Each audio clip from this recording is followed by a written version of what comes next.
Strategy के अगले चरण में आप सभी का बहुत बहुत स्वागत है। हम लोग स्टेप बाय स्टेप चलेंगे और एक एक चीज को समझते हुए चलेंगे, जहां पर हमें यह समझना है कि इस महायुद्ध को एक सही रणनीति के साथ, मेहनत के साथ, स्मार्ट स्टडी के साथ हमें कैसे क्रैक करना है। स्टेप बाय स्टेप हमें चलना है और एक बहुत बड़ा हमें एक जो है वो फ्रेमवर्क लेकर सामने आना है।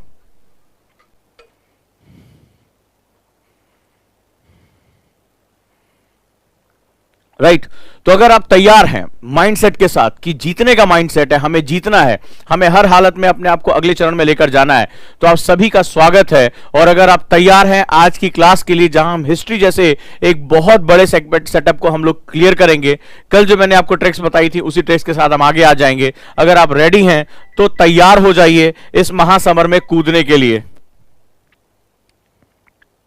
राइट दोस्तों, सुनाओ, वी आर रेडी। चले आगे। यस तो दोस्तों, कल एक बहुत ही इंपॉर्टेंट मुद्दे पर बात हुई जो बहुत ही ज्यादा हमारे लिए एक कंसर्न था, एक बहुत ही महत्वपूर्ण एक सीरीज थी जिसके बारे में हम लोगों ने बात किया। और अगर हम उसके बारे में एक हल्की सा एक बात करें तो मैंने आपसे कहा कल कि जब तक आप इंटरेस्ट डेवलप नहीं करेंगे,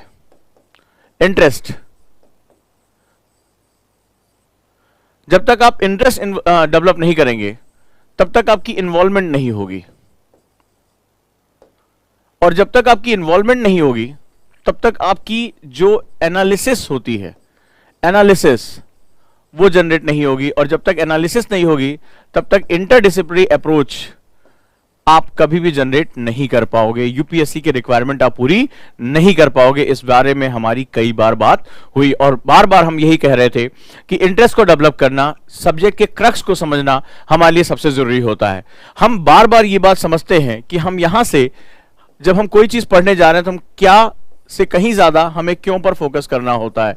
हम वाई एस्पेक्ट्स पे अगर हम जब तक नहीं जाएंगे तब तक यूपीएससी में हम अपने लिए चीजों को प्रिपेयर नहीं कर पाएंगे। यही हमारी लगातार बात होती रही। तो चलिए दोस्तों, उसी श्रृंखला में हम लोग आगे बढ़ते हैं और उसी श्रृंखला में हम लोग अब ये समझते हैं कि आज हमें शॉर्टेस्ट टाइम में सबसे बड़ा सेगमेंट हिस्ट्री, जिसके इतने ज्यादा पार्ट हैं और जो अपने आप में तथ्यों के साथ बहुत ही अलग अलग समय काल में, सबसे बड़ी बात है इसने इतना लंबा समय काल ये अपने साथ समेटता और इस दौरान तमाम उतार चढ़ाव, प्राचीन भारत, मध्यकालीन भारत, आधुनिक भारत, इसमें संस्कृतियों के मूल्य बदल रहे हैं, समाज के मूल्य बदल रहे हैं, तमाम प्रशासनिक व्यवस्थाएं, आर्थिक व्यवस्थाएं, सामाजिक व्यवस्थाएं लगातार परिवर्तित हो रही हैं और स्टूडेंट जंबल करने लगता है। उसको लगता है कि हिस्ट्री बहुत आसान है, लेकिन जब वो अंदर प्रवेश करता है और जब उसके पूरे समाज में, आर्थिक परिदृश्यों में, उसके इकोनॉमिक सिनेरियो में जब चेंज होता है तो वो फिर उसको पकड़ना उसके लिए बहुत मुश्किल हो जाता है। और ये सबसे बड़ी बात, सबसे बड़ा टाइम किलर यानी सबसे बड़ा टाइम कंज्यूमिंग सेगमेंट जो है वो एस्टैब्लिश होता है।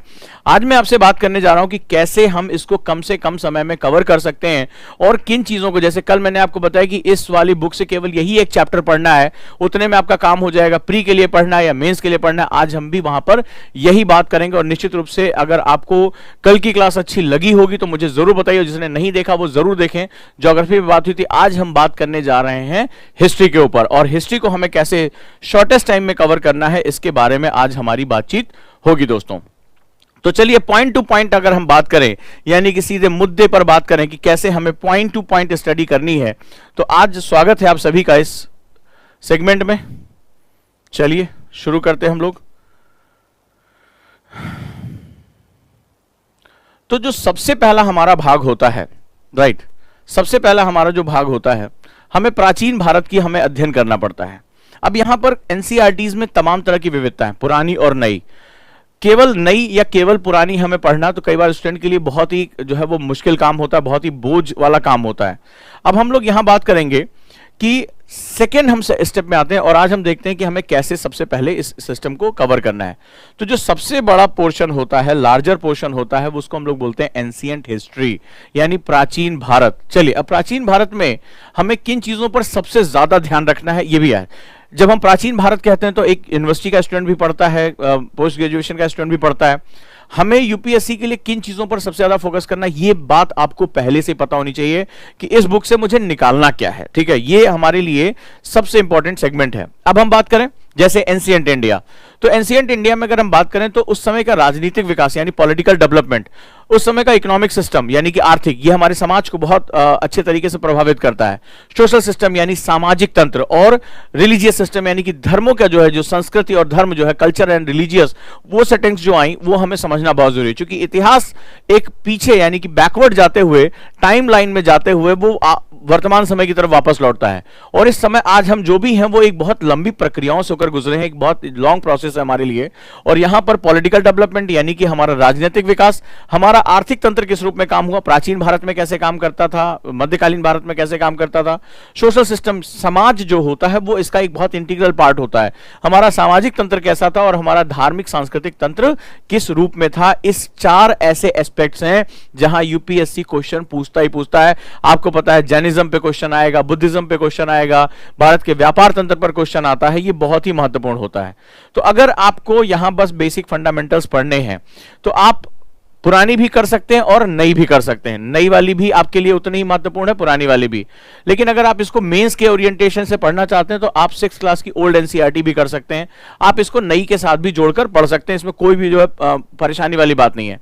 अगर ओल्ड आपको मिल रही है तो रोमिला थापर की जो है वो पहले लिखा करती थी आपके जो है एनसीईआरटीज पे, ठीक है। अगर ये मिल पाती है तो ऑप्शनल है ये, तो उसमें चैप्टर 1 to 8 पढ़ना है, और अगर नहीं मिल पाती हैं तो आप 6th क्लास की न्यू एनसीईआरटी को आप उस समय जो है सेम चैप्टर्स के साथ इसको आप कवर कर सकते हैं, इसको पढ़ सकते हैं।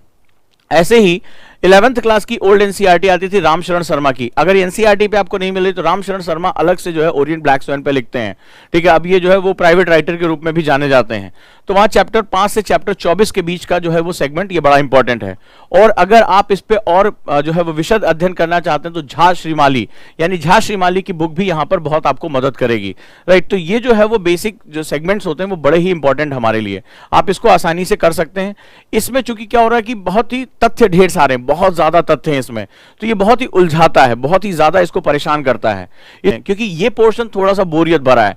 जहां मॉडर्न हिस्ट्री हमें रोमांच देती है, हमें उन नेताओं के बारे में पता है, वहीं पर जब प्रस्तर काल पढ़ेंगे, आप जो है वो नियोलिथिक पढ़ेंगे, आप सभ्यताओं के बारे में पढ़ेंगे, तो वहां आपको ढेर सारे फैक्ट्स याद करने पड़ते हैं, और वहां पर कई बार बड़ी उलझन सी होने लगती है।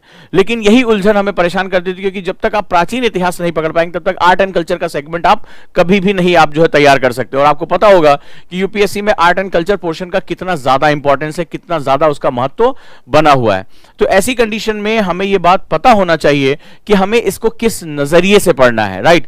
तो ये पहला हमारा सेगमेंट रहा। आ जाते हैं हम नेक्स्ट सेगमेंट पे, और नेक्स्ट सेगमेंट पे आते हैं। अगेन जो है वो हिस्ट्री का एक बहुत ही इंपॉर्टेंट पार्ट है, इसको मेडावल इंडिया यानी मध्यकालीन भारत कहते हैं। इस दौरान चूंकि अब हमारे समाज, हमारी धर्म, हमारी संस्कृति में, हमारी राजनीतिक व्यवस्थाओं में बहुत ही ज्यादा परिवर्तन आने शुरू हुए।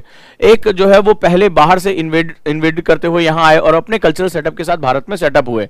अब हम यहां बात करते हैं कि उस समय की कितनी राजनीतिक घटनाएं, चूंकि इस समय की राजनीतिक घटनाएं बहुत ही ज्यादा हलचलपूर्ण रही, सत्ताएं लगातार परिवर्तित होती रही, लगातार जो है वो एक सत्ता के ऊपर दूसरी सत्ता बनती रही। तो ये जो समय माना जाता है ये बहुत ही ज्यादा हलचलों से माना जाता है, और कोई सत्ता बहुत लंबे समय तक स्थायी नहीं बन पाई। और इसी वजह से यहाँ के जो पॉलिटिकल इवेंट्स रहे उसमें बहुत ही बड़ा एक हमें उठापटक देखने को मिलती है। तो पॉलिटिकल इवेंट्स यानी राजनीतिक घटनाएं, एडमिनिस्ट्रेटिव टर्मिनोलॉजी। अब यहां पर चूंकि क्या हुआ कि एक दूसरा जो कल्चरल सेटअप है वो यहां आया। तो अब जैसे मान लो वर्ड यूज करते मनसबदारी, तो मनसबदारी हुआ क्या करता था, खिराज क्या हुआ करता था, ज़कात क्या था, तो ये सारी चीजें, जजिया क्या थी। तो इस तरह के प्रश्न काफी पूछे जाते हैं कि एडमिनिस्ट्रेटिव टर्मिनोलॉजी जो वो इस्तेमाल करते थे अपने प्रशासन में, उनके क्या मतलब होते थे, उनके क्या मेजरमेंट्स हुआ करते थे, किस तरह का आर्थिक विकास हुआ, किस तरह का सिस्टम यहां पर लाया गया। क्योंकि जब कोई सामाजिक राजनीतिक तंत्र बदलता है तो अपने साथ एक नए तंत्र को स्थापित करने का प्रयास करता है जो उसके अनुरूप हो। यह समझना हमारे लिए बहुत जरूरी है। उस समय क्या सामाजिक परिवर्तन हुए, अब समाज में क्या दकियानूसी विचार आ गए, या समाज में तमाम तरह के आंदोलन शुरू हुए, क्या भक्ति आंदोलन, सूफी आंदोलन, इस तरह के आंदोलन वो किस रूप में हम उसको देखते हैं, राइट। इस तरह रिलीजियस इशू, क्या इस समय धार्मिक मुद्दे क्या थे, क्या टकराव का दौर बढ़ने लगा, दो अलग अलग धर्मों की पहचानें बिल्कुल अलग थी। तो हमें यहां पर बहुत ही ज्यादा एनालिटिकल होने की भी पढ़ने की आवश्यकता पड़ेगी। अगर आप इसमें रोमिला थापर को पढ़ते हैं तो आप इसको पढ़ सकते हैं, और सतीश चंद्रा की बुक जो है वो भी बड़ी इंपॉर्टेंट होती है। सतीश चंद्रा की बुक जो है वो प्राइवेट भी आती है, अगर आपको एनसीईआरटी में नहीं मिल रहा तो दो इनके छोटे छोटे इश्यूज होते हैं, उनको आप ले सकते हैं। जवाहर पब्लिकेशन पे है शायद ये बुक, तो आप सतीश चंद्रा की बुक भी आप जो है वो पढ़ सकते हैं अगर एनसीईआरटी आपको अवेलेबल नहीं हो पा रही है तो। अलग से इनकी बुक्स आती है दो पार्ट में, राइट। तो यहां पर आप इन दोनों पार्ट को पढ़कर, ये बुक मेडाइवल के लिए बहुत अच्छी मानी जाती है, इसको आप कर सकते हैं, और ये बड़ा इंपॉर्टेंट भी है। अदरवाइज एनसीईआरटी में ये तथ्य काफी बिखरे हुए हैं, ठीक है, और बिखरे हुए हैं, और वहां पर उनको एक माला में पिरोना अपने आप में बहुत जो है चैलेंजिंग पार्ट माना जाता है, क्योंकि ये एक पार्ट ऐसा है जहां बहुत तेजी से राजनीतिक हत्याएं होती हैं, जहां दरबार में बहुत ज्यादा पॉलिटिक्स आती है, ढेर सारी शक्तियों ने प्रवेश भी करना शुरू कर दिया होता है। यूरोपियन शक्तियां भी इस समय भारत में जो है दस्तक देना शुरू कर देती हैं, तमाम तरह की अन्य जो अफगानी शक्तियां हैं, अन्य तरह की शक्तियां, वो भी अब प्रवेश करना चाहती हैं। तो ये एक ऐसा समय माना जाता है जहां पर पॉलिटिकली टर्मोइल बहुत ज्यादा हुआ करता था। देश के अंदर और देश के बाहर की शक्तियों, देश के अंदर की शक्तियों, चाहे वो मराठा हो, राजपूत हो, मुगल हो, ठीक है, इन सब के अंदर हमें बहुत जबरदस्त टकराव भी देखने को मिलता है, और उसमें आगे चलकर जो एक सुपर पावर बनती है, जो आपके यूरोपियन शक्तियां थी, उनका भी हमें एक टकराव देखने को मिलता है। इस समय ये एक ऐसा सेगमेंट था जहां भारत बहुत अशांत था, जहां पर पॉलिटिकल सिस्टम में बहुत टर्मोइल हुआ करता था, और इसी वजह से यहां पर घटनाएं बहुत तेजी से बदलती हैं। और इस तेजी से बदलाव की वजह से कई बार स्टूडेंट इसको सबसे बोरियत वाला पार्ट मानता है, उसको पकड़ में ही नहीं आता कि ये बातें कैसे कही जानी है, कैसे इसको लिखा जाना है। इसीलिए यहां पर टीचर की बहुत ज्यादा आवश्यकता पड़ती है, अदरवाइज इसको पढ़ने में एक तो कोई रस नहीं आता, इसको पढ़ने में बहुत बोरियत होता है। इतने ढेर सारे फैक्ट्स यहां पर आने शुरू हो जाते हैं, खासतौर पर औरंगजेब की मृत्यु के बाद और ब्रिटिश शासन के आने से पहले एक भयानक जो है वहां पर उठा पटक का एक दौर चल रहा होता है। तो यहां पर हमें बहुत ज्यादा जो है वो अपना इनपुट देना पड़ता है। क्लियर हो गया यहां पे? अब हमारा तीसरा जो पार्ट है, which is very important, pre और मेंस दोनों के लिए सबसे इंपॉर्टेंट है, तो आर्ट एंड कल्चर। सबसे पहले हमें इसमें क्या क्या चीजें पढ़नी होती है जानना बहुत जरूरी है। देखिए, किताबों का नाम जान लेने से आपका काम नहीं होगा। सबसे पहली बात होगी कि ये जो मेरे सामने किताब है, मुझे इसमें से क्या चीज पर फोकस करना है, यूपीएससी कहां से क्वेश्चन हर साल पूछ रहा है, ये भी मैंने इसमें बताने का आपको प्रयास किया है कि किस चीज पर आपको सबसे ज्यादा आप जो है वो पूरा कर सकते हैं। कोई बात नहीं है। तो सबसे पहले हम बात करते हैं आर्किटेक्चर। जो हम इस पूरी जो समाज में जब हम आगे बढ़ते रहे तो अलग अलग समय पे हमें अलग अलग आर्किटेक्चर देखने को मिला। अभी आपने देखा कि 2-3 दिन पहले लाल किले पर हिंसा हुई। आज सरकार ने कहा कि बहुत जो है वो तमाम जो है नक्काशी चीजें वो खराब हो गई हैं, गायब हो गई हैं। अब लाल किला एक खास तरह का आर्किटेक्चर है जो मुगल आर्किटेक्चर का प्रतीक है, जो लाल बलुआ पत्थर का इस्तेमाल करते थे। लेकिन हमेशा इस तरह का आर्किटेक्चर आपको देखने को नहीं मिलता है। राजपूताना आर्किटेक्चर अलग है, बुद्धिज्म आर्किटेक्चर अलग है, भारत में अलग अलग हिस्सों में साउथ का आर्किटेक्चर अलग है, वहां के मंदिर, वहां के जो गोपुरम, मंडपम, ये सब हमें अलग देखने को मिलता है, बौद्ध विहार, स्तूप हमें अलग देखने को मिलता है। तो भारत के मंदिरों में ही अगर हम बात करें तो भारत के मंदिरों में ही हमें तमाम प्रकार के वास्तु देखने को मिलते हैं।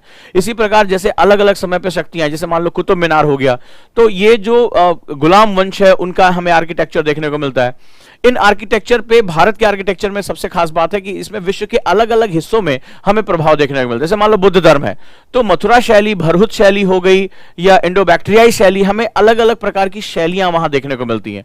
इनके बीच में जो बारीक अंतर होता है वो समझना हमारे लिए बहुत जरूरी होता है, चाहे हम आर्किटेक्चर पे बात करें, चाहे हम स्कल्पचर पे बात करें, यानी कि हम मूर्तिकला पे बात करें।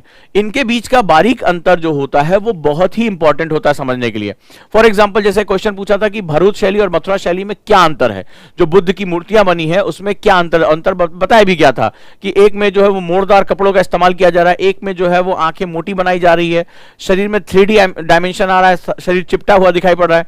तो आपको सिर्फ ये नहीं जानना कि शैलियां क्या है, ये भी जानना है कि इन शैलियों में क्या है, ठीक है, इन शैलियों के अंदर क्या चीजें अवेलेबल है, और यहां पर हमें गहरे रिसर्च की आवश्यकता पड़ती है।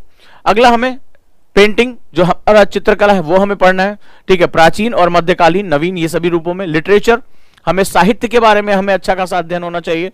और फिलॉसफी यानी दर्शन, तो इस मामले में ये चाहे वो सांख्य दर्शन हो, योग दर्शन हो, चार्वाक दर्शन हो, ठीक है, किसी भी वैशेषिक हो, हमें इनके दर्शन के बारे में पता होना चाहिए। दर्शन बेसिकली समाज को रास्ता दिखाने का एक कार्य करता है, और भारत तो इतना प्राचीन जो है वो भूभाग है जहां पर हमारे पास दर्शन की विविधता है। और दर्शन के बीच में मान लो सपोज दैट मैंने अष्टांग योग के बारे में बात किया, तो अष्टांग योग के कौन से 8 आयाम होते हैं, चाहे यम, नियम, प्राणायाम, प्रत्याहार, आसन, ध्यान, धारणा, समाधि। तो अगर मैं इनके बारे में बात कर रहा हूं तो इनके अंदर क्या है, क्या मतलब होता है इसका, इसमें से कौन से पार्ट को बुद्धिज्म ने लिया है, बुद्धिज्म किस तरह से वो अपनी बात को कहता है। तो इस तरह के दर्शन में आपको एक बड़े आयाम को टच करना होता है, राइट। चलिए, तो अब हम, ठीक है, मैं अभी आता हूं कॉन्सेप्टर के बारे में, अभी थोड़ी देर बाद बात करूंगा। अभी बहुत इंपॉर्टेंट मुद्दा चल रहा है, इस पर अपना पूरा फोकस रखो, ठीक है। तो आर्किटेक्चर, वास्तु, पेंटिंग, चित्रकला, स्कल्पचर, मूर्तिकला, लिटरेचर, साहित्य, फिलॉसफी यानी दर्शन, ये 5 पार्ट बिल्कुल मत छोड़ना आर्ट एंड कल्चर में। इसके बाद संगीत वंगीत जो भी आपको पढ़ना है वो आप पढ़ते रहिए, भारत की मार्शल आर्ट कलाएं, XYZ, लेकिन इन 5 से आप विमुख नहीं हो सकते। ये मुख्य तथ्य हैं जहां से हमें प्रश्न आते ही आते हैं, राइट। तो आपको इस पर बहुत ज्यादा ध्यान देने की आवश्यकता है, राइट। डन हो गया, clear. Painting, sculpture, literature, philosophy. अब जैसे मैं यहां रुकूंगा, अब जैसे एक बच्चे ने लिखा है कि सर कुछ नोट्स नहीं कर पा रहे हैं, लेकिन आप अगर मेरी क्लास में उजांकियन से मिलेंगे तो उनको पता होगा कि एक्टिव नोट्स कैसे बनाते हैं, थॉट मैपिंग। इतनी देर में उन्होंने अपने नोट्स बना लिए होंगे, राइट। जितनी भी बात मैं कहता जा रहा हूं वो उन्होंने अब तक इनका जो है वो थॉट मैपिंग कर ली होगी, जो बात की। यही स्किल मैं उनको सिखाता हूं कि आप अपने टीचर, क्योंकि यूपीएससी में अगर आप, हाँ चलिए लिखिए, मूर्ति कला ऐसी होती तो फिर वो सालों गुजर जाएंगे, बहुत सालों, क्योंकि इसमें मैंने आपको बताया कि बहुत बड़े आयाम को हमें कवर करना होता है। ये तो आप एनसीईआरटी में चैप्टर देख रहे हैं, ये तो छोटा सा नमूना है जो शायद 20% सिलेबस भी नहीं कवर कर पाए, सिर्फ आपको फंडामेंटल बता रहा है। अभी तो इसके बाद बहुत सी चीजें आनी आपके सामने बाकी हैं। तो ऐसी कंडीशन में अगर आप क्विक स्मार्ट नहीं होंगे, अपने टीचर की मुंह से निकली बात को अगर आप मैप नहीं कर पा रहे हैं, तो फिर वो एक कान से सुनेंगे, दूसरे कान से निकाल देंगे। और आप पता है कि जब हम कोई चीज सुनते हैं तो केवल 11% याद रख पाते हैं, यानी टीचर ने 100 बातें कही हैं, केवल 11% आपको याद रहेंगी, बाकी सारी की सारी 91 जो है वो 81 जो है वो 89 उड़ जाएंगी आपकी सारी की सारी। तो यहां पर आपको बहुत ध्यान देना पड़ेगा। मैंने इसीलिए आपसे कहा था कि आपको पढ़ाई के साथ साथ स्किल्स भी सीखनी पड़ेंगी। स्किल्स, नोट्स बनाने की स्किल, याद करने की स्किल, अपने आप को प्रेजेंट करने की स्किल, एडिटोरियल को जो है कंक्रीट करने की, ये सारी स्किल्स आपको सीखनी पड़ेंगे, राइट। और उसके लिए मैं आपको आऊंगा, अभी उसके बारे में भी मैं आपसे बताऊंगा। तो चलिए अगर हम बात करें तो 7वीं क्लास की न्यू एनसीईआरटी अवर पास्ट में चैप्टर 8 एंड 9 आप यहां से कर सकते हैं। ओल्ड एनसीईआरटी अगर आपको मिलती है, रामशरण शर्मा, इनकी बुक्स अलग से भी आती है, अगर आपको नहीं मिल रही है तो 10, 16, 17, 18, 21, 23, 24, 25, 26 और 29, इसमें आपको आर्ट एंड कल्चर काफी कवर हो जाएगा। अगर ये आपको नहीं मिल रहा तो सीसीआरटी की बुक आती है, सीसीआरटी, आप उसको भी ले सकते हैं, उसके साथ आप कर सकते हैं, राइट। 11th क्लास की ओल्ड सतीश चंद्रा जैसे मैंने बताया, और न्यू एनसीईआरटी में themes in Indian history part 1, 12वीं क्लास की न्यू में जो है थीम्स इन इंडियन हिस्ट्री 1, उसमें चैप्टर नंबर 4, ये आपको जो है वो काफी इसमें हेल्प कर देगा,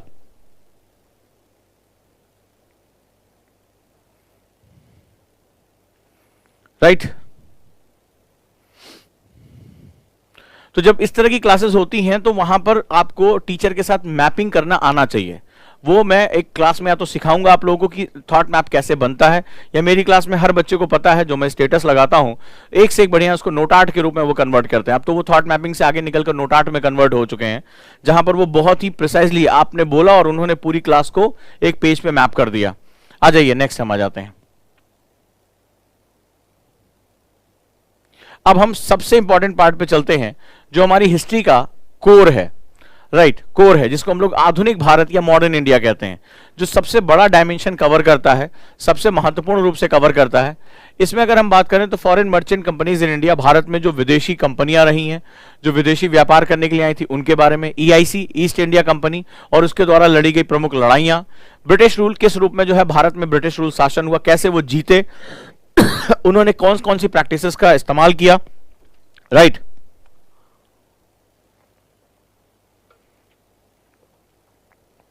उन्होंने कौन कौन सी प्रैक्टिसेस का इस्तेमाल किया, और सबसे महत्वपूर्ण है उस दौरान भारत में जो सामाजिक, धार्मिक, राजनीतिक किस तरह से बदलाव हुए।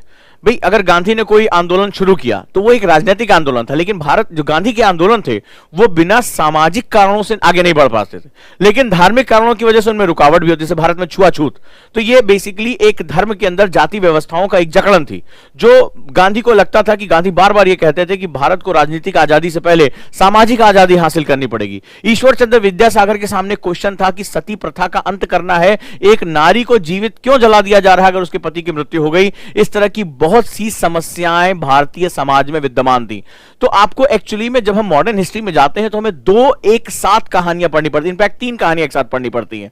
तीन कहानियों में क्या है, एक कहानी जहां पर ब्रिटिश किस तरह से भारत में एक विदेशी व्यापारी बनकर आए, ठीक है, और व्यापार करते करते करते करते किस रूप में उन्होंने भारत में एक छत्र शासन स्थापित कर लिया, किस तरह से, चाहे वो डॉक्ट्राइन ऑफ लैप्स रही हो, चाहे वो किसी भी तरह की नीतियां रही हो, चाहे वो बंगाल विभाजन कर्जन की नीतियां रही हो, इन सब में उन्होंने, आप ये देखेंगे, चाहे वाइस राय रहे हो, गवर्नर जनरल रहे हो, ये सब किस रूप में उन्होंने भारत में शासन किया। तो एक तो कहानी आपको पूरी ब्रिटिश रूप में करनी है, किस तरह भारत सचिव नियुक्त हुआ, किस तरह वहां पे जो है ब्रिटेन का शासन आया, महारानी का शासन, और किस तरह से जो है वो ढेर सारे, चाहे रेगुलेटिंग एक्ट हो, चाहे पिट्स इंडिया एक्ट हो, या जो है वो सारे एक्ट्स 1935 के, वो आपको एक साथ जो है ब्रिटिश के परिदृश्य से इसको पढ़ना है। वन, दूसरा, इसी के खिलाफ भारतीय चेतनाओं का भी जो है उदय हुआ। और जब भारतीय चेतनाओं की मैं बात करता हूं, इंडियन अवेयरनेस की बात करता हूं, तो सबसे पहले हमारे सामाजिक अवेयरनेस हमारे लिए बहुत जरूरी था, क्योंकि हमारे बारे में यह कहा जाता था कि हम एक तंत्र ही नहीं है, भारत कोई एक राष्ट्र ही नहीं है,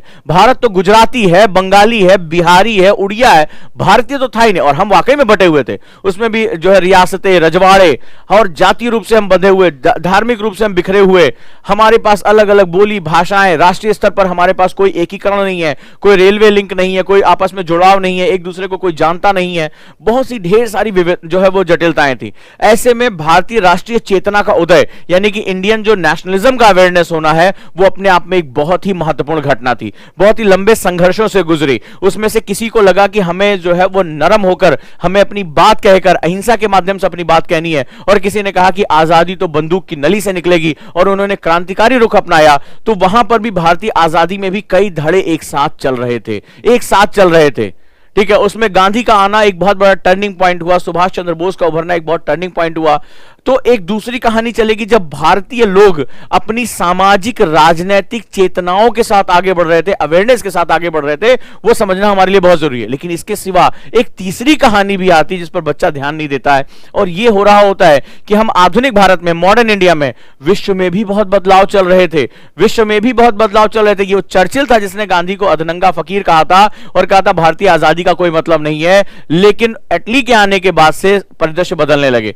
तो ब्रिटेन में क्या हुआ, वर्ल्ड वॉर में क्या हुआ, ब्रिटेन की सत्ता कैसे चरमराती है, जापान कैसे उदय करता है, अमेरिका किस तरह से जो है वो अपने सारे व्यापार को बढ़ाना शुरू करता है, और भारत जो है वो ब्रिटेन के लिए अब एक बड़ा बाजार नहीं रह जाता है, फ्रूटफुल बाजार नहीं रह जाता है, और किस तरह से यूनाइटेड नेशंस के बनने के बाद वैश्विक चेतनाएं, ग्लोबल अवेयरनेस फैलती है, जहां पर कॉलोनाइजेशन का एक विरोध जो है वो शुरू होता है, और वो ये कहते हैं कॉलोनाइजेशन अपने प्रत्यक्ष रूप में ना रह जाए। तो वहां पर भी आपको ये समझना पड़ेगा कि तीन धाराएं मॉडर्न इंडिया में साथ साथ चल रही होती हैं, इसीलिए ये पार्ट बहुत ही विविध हो जाता है। लोग कहते हैं मैं मॉडर्न इंडिया पढ़ने जा रहा हूं, सबसे बड़ी गलती यहीं पर होती है। उन्हें तीन जो है वो एक तरह से पैरेलल लाइंस पढ़नी होती हैं। एक तरफ जैसे जैसे ब्रिटेन का शासन आगे बढ़ रहा है, यूरोपियंस का शासन आगे बढ़ रहा है।